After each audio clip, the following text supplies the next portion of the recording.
जय श्री कृष्ण मित्रों, आ विडियो में तुलसी चालीसानो पाठ करीशुं। आ पाठ एकादशीना दिवसे करवानुं महात्म्य छे, कारण के भगवान श्री हरि विष्णु ने तुलसी अति प्रिय छे। एकादशीना दिवसे जे व्यक्ति तुलसी चालीसानो पाठ करे छे, माता तुलसीनी पूजा करे छे, भगवान विष्णु तेमना पर प्रसन्न थाय छे। तेमनी दरिद्रता, दरेक प्रकारना दुख मुश्केलीओ दूर करे छे। तेमनुं घर अन्न अने धनथी भरेलुं रहे छे। तेमनी दरेक मनोकामना पूर्ण थाय छे। वंध्यत्व महिलाने संतान सुखनी प्राप्ति थाय छे। नित्य सवारे तथा सांजे तुलसी क्यारे दीपक प्रगटावी तुलसी चालीसानो पाठ करनारने भगवान श्रीहरि विष्णुनी कृपा प्राप्त थाय छे, तेमां कोई शंका नथी। भगवान विष्णुनो तेना घरमां वास थाय छे। ज्यां भगवान विष्णु हशे त्यां माता लक्ष्मी दौड़ीने आवशे। आथी माता लक्ष्मीनी कृपा तेमना पर हर हमेशा बनी रहेशे। हिंदू धर्ममां तुलसीना छोड़ने खूब ज पवित्र मानवामां आव्यो छे। एवुं कहेवाय छे कि भगवान विष्णु स्वयं तुलसीना मूळ पासे शालिग्रामना रूपमां निवास करे छे। जे घरमां तुलसीनो छोड़ होय छे त्यांथी नकारात्मकता दूर थाय छे अने घरमां सुख, शांति, समृद्धिनो सदाय वास थाय छे। माता तुलसीने विष्णु वल्लभा अने वृंदा पण कहेवामां आवे छे। माता तुलसी ए मां लक्ष्मीनो ज स्वरूप छे, जे भगवान श्री हरि विष्णुने अति प्रिय छे। आथी ज तेमनी पूजामां तुलसीना पान चढ़ाववामां आवे छे। तुलसी पत्र वगर भगवान भोग अने पूजानो स्वीकार नथी करता। आथी नित्य मां तुलसीनी पूजा कर्या बाद तुलसी चालीसानो पाठ अवश्य करवो जोईए, जेनाथी मां तुलसी प्रसन्न थशे। व्यक्तिने रोग अने दोषोमांथी मुक्ति मळशे। तेमना जीवनमां घरमां सुख समृद्धिना आशीर्वाद प्राप्त थशे। आवो महिमा छे एकादशीना दिवसे तुलसी चालीसाना पाठ करवानो। तो मित्रों, आजना आ शुभ दिवसे तुलसी चालीसानो पाठ करी आजना दिवसने पावन बनावीए। बोलो बोलो मां भगवती तुलसीनी जय। हे भगवती सत्यवती तुलसी माता, जे सुख आपे छे तमने जय हो। हे भगवान श्रीहरि एटले के श्री विष्णुना प्रिय गुणोनी खाण श्री वृंदा, तमने प्रणाम करूं छुं। हे तुलसी माता, भगवान श्री हरिना मस्तक पर बिराजमान मने अमर रहेवानुं वरदान आपो। लोकोना कल्याण माटे ओ वृंदावनी हवे विलंब न करो। हे तुलसी माता, तमे धन्य छो। श्रुतिओमां तमारा महिमानी हमेशा प्रशंसा करवामां आवी छे। तमे तमारा जीवन साथे पण भगवान विष्णुने प्रिय छो। भगवान विष्णुने वरराजा तरीके मेळववा माटे तमे वर्षो सुधी भारे तपस्या करी हती। ज्यारे भगवान विष्णु प्रसन्न थया अने देखाया त्यारे तमे तेमने हाथ जोड़ीने विनंती करी।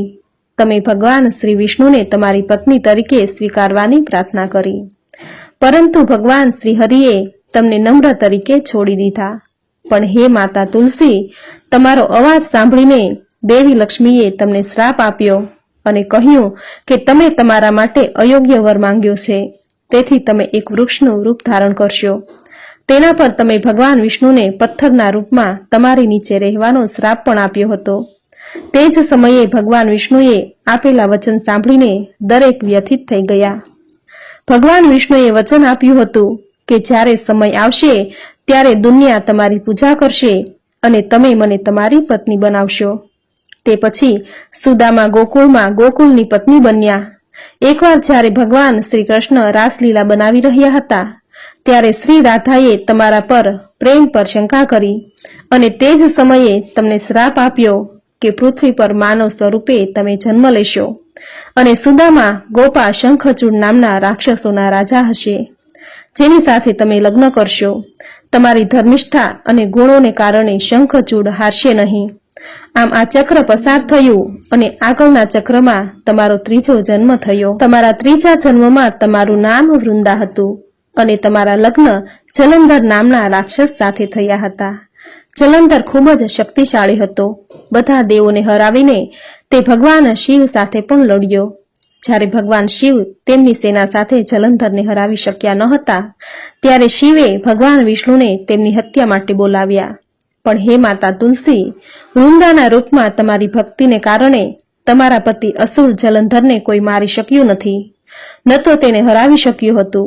પછી ભગવાન વિષ્ણુ જલંધરનો વેશ ધારણ કરીને તમારી પાસે પહોંચ્યા। ભગવાન વિષ્ણુએ ભગવાન શિવની મદદ માટે કપટનો આશરો લીધો, જેણે તમારી પવિત્રતા તોડી નાખી તમારી પવિત્રતા ઓગળી જતા જ ભગવાન શિવ જલંધરને મારી નાખવામાં સફળ થયા. જલંધરના મૃત્યુ વિશે સાંભળીને તમારા હૃદયને દુઃખ પહોંચે છે. જલંધરનું મૃત્યુ થતાં જ ભગવાન વિષ્ણુએ તેમનું સ્વરૂપ બતાવ્યું, જેને જોઈને તમે ખૂબ દુઃખી થયા. તમે ભગવાન શ્રી હરિને શ્રાપ આપ્યો અને કહ્યું કે જેમ તમે કપટની મદદથી જલંધરને મારી નાખ્યો, એવી જ રીતે રાવણ પણ કપટથી સીતાનું હરણ કરશે. હે ભગવાન વિષ્ણુ, મારું હૃદય પથ્થર જેવું છે. તમે મારા પતિને અધર્મનો આશરો આપીને મારી નાખ્યા. એટલા માટે હું તમને શ્રાપ આપું છું કે તમારું શરીર પણ પથ્થરનું હશે. આથી જ ભગવાન વિષ્ણુ આજે શાલિગ્રામ તરીકે પૂજાય છે. તમારો શ્રાપ સાંભળીને ભગવાન વિષ્ણુએ કહ્યું કે તમે વિચાર્યા વગર શ્રાપ આપ્યો છે. તમારી બુદ્ધિ જડ બની ગઈ છે, તો તમે પણ નિષ્ક્રિય બની જશો અને તુલસીના અનોખા છોડ તરીકે દુનિયામાં જાણીતા થશો. તમારા શાપને પૂર્ણ કરતા હું ગંડકી નદીના મધ્યમાં શાલિગ્રામના રૂપમાં પણ હાજર રહીશ. એ પછી ભગવાન વિષ્ણુએ કહ્યું કે તું મને વૃંદા તુલસી તરીકે ખૂબ જ પ્રિય હશે. જે કોઈ તમને મારા શાલિગ્રામ સ્વરૂપે અર્પણ કરશે, તે જગતના તમામ સુખ ભોગવ્યા પછી મોક્ષ પ્રાપ્ત કરશે. તુલસીને તુલસી અર્પણ કર્યા વિના ભગવાન વિષ્ણુનું શરીર સળગતું રહે છે અને તેના હૃદયમાં દુઃખ રહે છે. જે કોઈ મનુષ્ય ભગવાન વિષ્ણુને તુલસીથી પાણીમાં સ્નાન કરાવે છે, તેનું સમજજો કે તે અમૃતના હજારો કુંડાઓ રેડિયા બરાબરનું પુણ્યફળ પ્રાપ્ત કરે છે. ભગવાન વિષ્ણુને તુલસી ખૂબ જ પ્રિય છે. તે બધી મુશ્કેલીઓ દૂર કરે છે. ભગવાન વિષ્ણુની સતત પ્રેમથી પૂજા કરવી જોઈએ. ભગવાન વિષ્ણુ માટે તુલસી અને રાધામાં કોઈ તફાવત નથી. તેમના માટે બંને સમાન છે. ભલે કોઈ ભગવાન વિષ્ણુને 56 ભોગ અર્પણ કરે, પણ તુલસી વગર ભગવાન વિષ્ણુને તે માન્ય નથી. તુલસીના છોડની છાયામાં તમામ તીર્થોનું સુખ પ્રાપ્ત થાય છે, એમાં કોઈ શંકા નથી. જે પણ તુલસીની નિત્ય પૂજા કરે છે તેને મોક્ષ મળે છે. જે સ્ત્રી પુરુષો નિત્ય તુલસી ચાલીસાનો પાઠ કરે છે તેને તમામ પ્રકારના સુખ સાહેબી મળે છે અને મોક્ષની પ્રાપ્તિ થાય છે. તુલસી ચાલીસાનો પાઠ ઘરના આંગણામાં જ કરવો જોઈએ. જો બની શકે તો તુલસીના ક્યારા પાસે જ કરવો જોઈએ. તુલસી માતાની પૂજા કરવી અને દીવો દાન કરવો. વંધ્ય મહિલાઓ જો આ રીતે કરે, તુલસી ચાલીસાના પાઠ કરે, દીવાનું દાન કરે, તો તેને સંતાન પ્રાપ્તિ થાય છે. જે લોકો તુલસી ચાલીસાનો પાઠ કરે છે, તેમની પૂજા કરે છે, તેમના પર ભગવાન શ્રી હરિ વિષ્ણુ પ્રસન્ન થાય છે. તેમની ગરીબી અને દુઃખ દૂર કરે છે. તેમનું ઘર હંમેશા ધન ધાન્ય અને સુખ સમૃદ્ધિથી ભરેલું રહે છે. તેમના દરેક કાર્યો પૂર્ણ થાય છે. મન વાંછિત ફળની પ્રાપ્તિ થાય છે અને ભગવાન શ્રી હરિ વિષ્ણુ માતા લક્ષ્મી સાથે ખુશીથી તેમના ઘરે રહે છે. જેના ઘરમાં ભગવાન શ્રી હરિ વિષ્ણુ માતા લક્ષ્મી સાથે રહે છે, તેનું ઘર હંમેશા સુખ સમૃદ્ધિથી ભરેલું રહે છે. તો મિત્રો, આ હતી તુલસી ચાલીસાનો પાઠ, જે આપણે પૂરી શ્રદ્ધાથી સાંભળ્યો. જે સાંભળવાનું પુણ્ય ફળ તમને જરૂર પ્રાપ્ત થશે. તો આજના શુભ દિવસે તુલસી ચાલીસાનો પાઠ સાંભળવો આપને જરૂર ગમ્યો હશે. તો વિડીયોને લાઇક કરી કોમેન્ટમાં જય માં ભગવતી તુલસી જરૂર લખજો. ચેનલ સબસ્ક્રાઇબ કરી બાજુમાં બેલ આઇકન જરૂર પ્રેસ કરજો. આવી જ નવી ધાર્મિક માહિતી, નવા ધાર્મિક વિડીયો સાથે ફરી મળીશું. ત્યાં સુધી આપ સૌને મારા જય શ્રી કૃષ્ણ.